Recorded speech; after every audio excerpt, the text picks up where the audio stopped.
বাংলাদেশ জামাত ইসলামীর secretary general জননেতা অধ্যাপক মিয়া গোলাম পরোয়ার সাংবাদিক খালেদ মহিউদ্দিনের টক শোতে জয়েন করেছিলেন। এই বিষয়টা ভালোভাবে নিতে পারেনি জামাত শিবিরের সমর্থকদের একটা বড় অংশ। তারা সমালোচনা শুরু করেছে। অভিযোগটা এরকম যে খালেদ মহিউদ্দিন তিনি প্রচণ্ড জামাত বিরোধী, ইসলাম বিদ্বেষী, এমনকি অনেকে বলছেন ভারতের দালাল। অতএব তাকে এভাবে প্রমোট করা এটা ঠিক হচ্ছে না। এবার জামাত ইসলামের সেক্রেটারি জেনারেল গিয়েছেন, তার আগে জামাতের আমির গিয়েছিলেন। এই কাজগুলো একদম ঠিক হয়নি, ঠিক হচ্ছে না।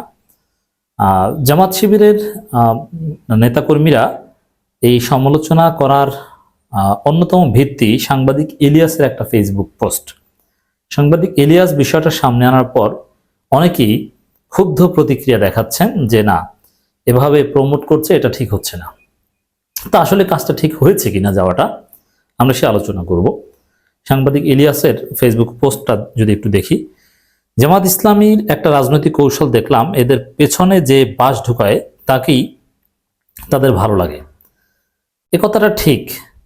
এখন এখানে আরেকটা কথা বলি, জামাত ইসলামের পেছনে সবাই বাস ঢুকায় সুযোগ সুবিধা নেয়ার পর, জামাতকে ব্যবহার করে সামনে ওঠার পর, উপরে ওঠার পর সবাই বাস ঢুকায়।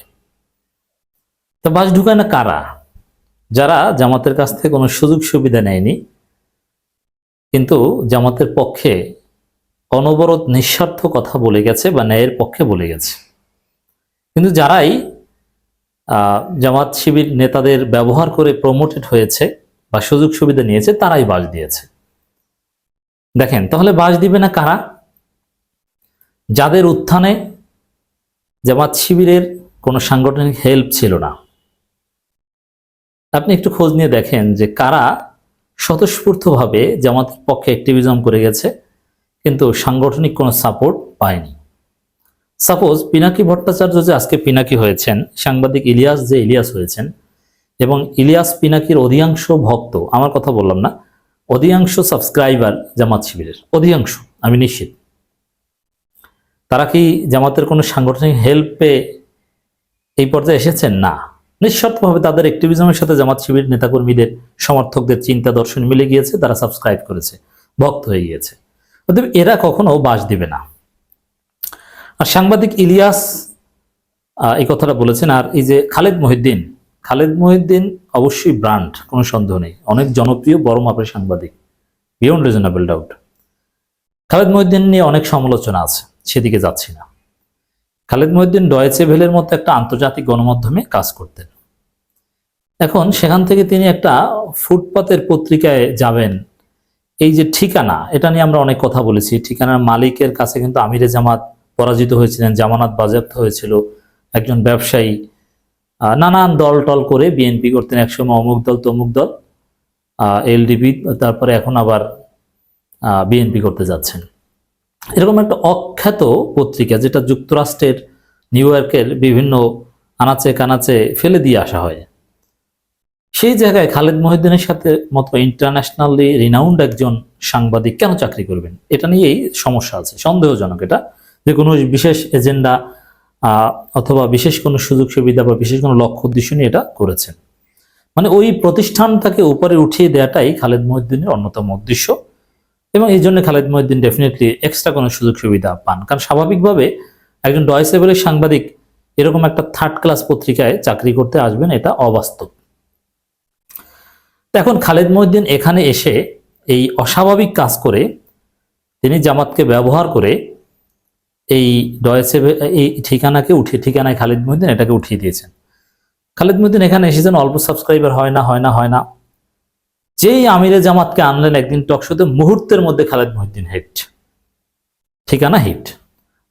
এক ডাক্তার শফিকুর রহমানকে টকশোতে এনে যে পরিমাণ সাবস্ক্রাইবার এই ঠিকানায় খালেদ মহিউদ্দিন পেয়েছে, খালেদ মহিউদ্দিন সব মিলিয়েও এত সাবস্ক্রাইবার একসাথে পায় নাই।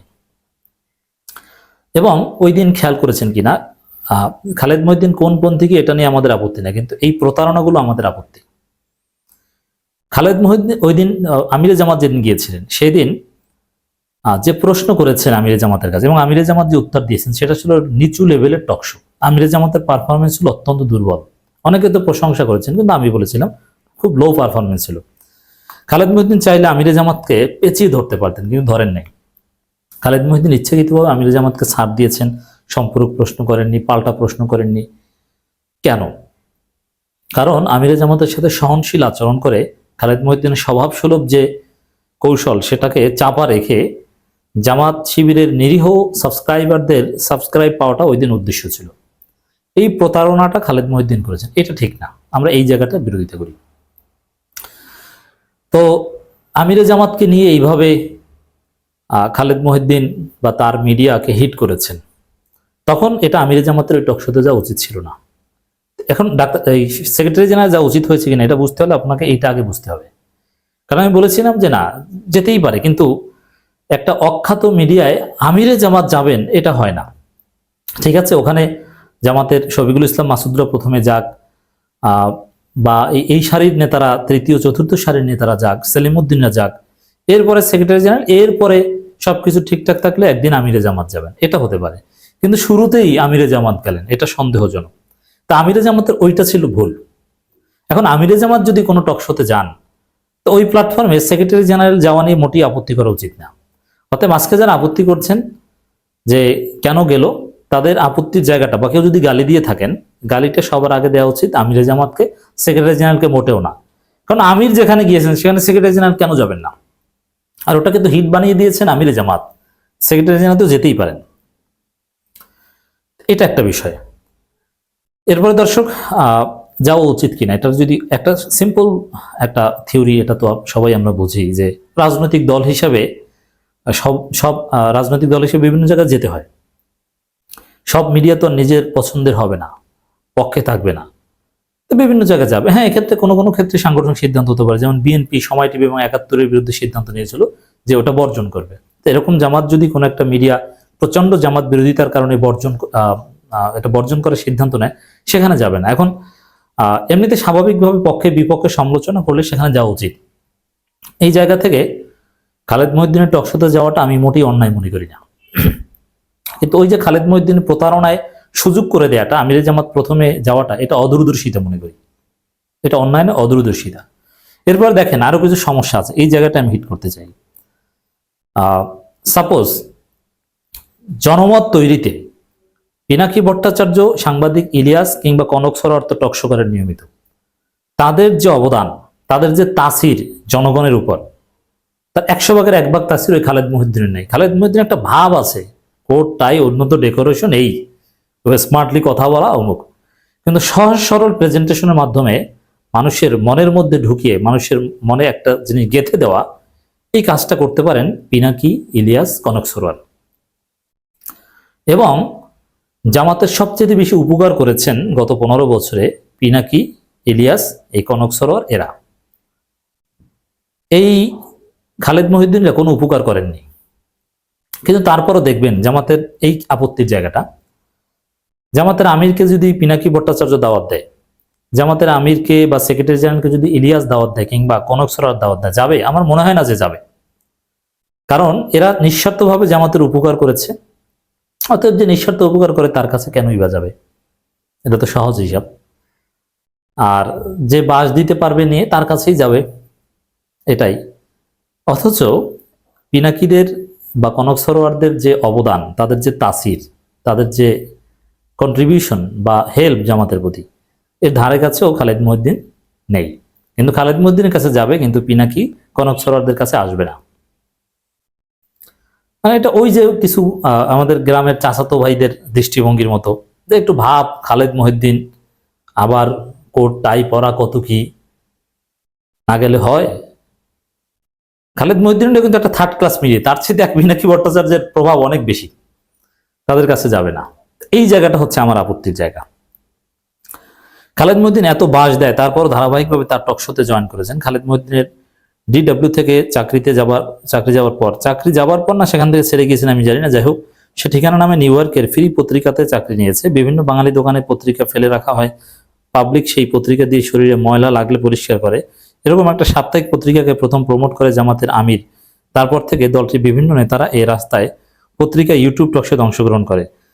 যেখানে তাদেরকে বরাবরই অপমান করা হয়। খালেদ মহিউদ্দিনের মতো একজন কট্টর ইসলাম বিরোধী প্রমোট করে জামাত ইসলাম নিজেদের পাছায় যে নিজেই বাস ঢুকাচ্ছে, সেটা কদিন পর বুঝবে।